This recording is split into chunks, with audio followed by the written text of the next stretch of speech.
Classificação indicativa. Livre para todos os públicos.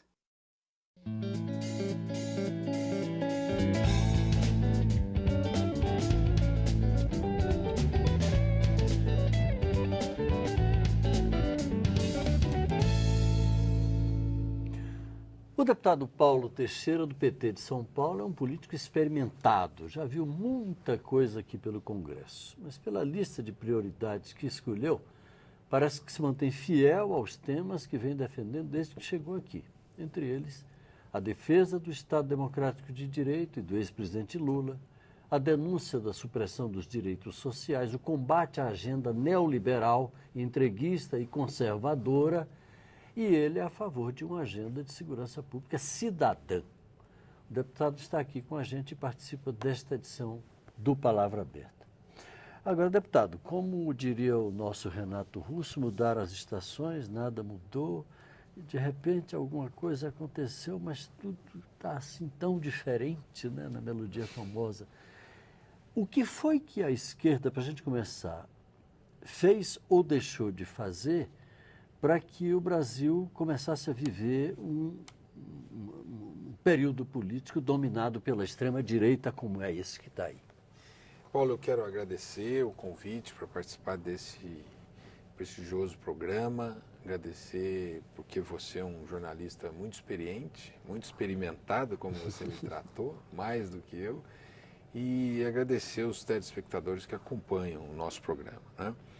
Bom, esse fenômeno dessa transição para a extrema-direita, ele é um fenômeno que não é só brasileiro, não é? É mundial. Ele é mundial. Você tem esse fenômeno nos Estados Unidos, você tem na Inglaterra, né, com a saída da Comunidade Europeia, o Brexit. Você tem também na França, você tem na Alemanha. Aqui na América Latina há uma mudança de áreas aqui no Chile, na Argentina, na Colômbia, enfim. Eu atribuo essa indireitização do mundo a basicamente três fenômenos, né? O primeiro deles é o fenômeno da crise econômica que começou nos Estados Unidos em 2009, depois foi para a Europa em 2011 e chegou na China em 2015. A crise econômica atingiu fortemente o nosso governo, que era o governo de Dilma Rousseff. E ali eu vou apontar um dos problemas, mas vou fazê-lo mais para frente, que eu acho que nós erramos na política econômica em 11 e 15, né, em dois aspectos. Um segundo fenômeno de indireitização do mundo é uma revolução no digital que está atingindo fortemente o mundo do trabalho.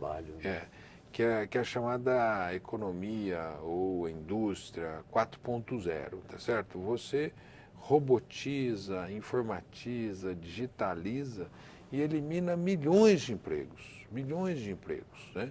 A crise já eliminou milhões de empregos e agora essa mudança na economia, ela já faz com que você perca milhões de empregos. Então, a crise econômica, com o epicentro nos Estados Unidos em 2009, eliminou milhões de empregos no mundo, levou o mundo a uma recessão econômica, e a revolução digital eliminou mais empregos. E você gera uma insegurança no mercado de trabalho, no mundo do trabalho e na classe média. Né? Há uma desindustrialização, são perdidos empregos, etc. E uma terceira razão é esse mundo da comunicação, do fake news, né? Quer dizer, passa a ser verdade o que não é verdade. O fim das certezas. O fim da certeza. O cidadão, para saber o que é verdade, ele tem que consultar tanto... Se o Eric Hobsbawm escreveu A Era das Certezas, agora ele poderia escrever A Era da Mentira. A Era da Mentira, né? A pós-verdade, como se chama, né? Esses três fatores fizeram com que nós, no governo, fôssemos atingidos por esses três fatores, né? A crise de 2009, 2011, 2015. Segundo, a desindustrialização, impacto dessa economia 4.0 e, em terceiro lugar, as fake news, que, na minha opinião, foram decisivas para a eleição do presidente de extrema-direita, do Bolsonaro. Você pergunta que erros nós cometemos. Eu acho que nós temos que nos debruçar também sobre os nossos equívocos. Um primeiro equívoco nosso foi não fazer reformas como a reforma política. O sistema político foi degradando. Veja hoje o que foi mais forte nessas eleições de 18. Eleições de bancadas corporativas, né, religiosas. Né? O peso da religiosidade, sobretudo da evangélica, foi decisivo. São igrejas. Foi decisivo. Igrejas, né, que elegeram muita gente. E o sistema político ficou mais difícil, mais caro, mais complexo para o cidadão comum entrar. Né? Então, nós deixamos de fazer a reforma política. Acho que foi um problema muito forte na sociedade brasileira. Né? Do ponto de vista das medidas econômicas, eu acho que em 2011, quando nós tínhamos superávit em relação ao final do governo Lula, né, aquele superávit, ao invés dele ter sido aplicado em obras públicas, em investimentos, em indução do investimento, aquele superávit foi capturado através de subsídios e isenções pelos empresários. Né? E o que eles fizeram com esses recursos? Eles puseram no bolso. Embolsaram. Eles embolsaram. Né? E quando veio a crise em 2015, na minha opinião, a operação de ajuste do Levy foi uma operação incorreta. Né?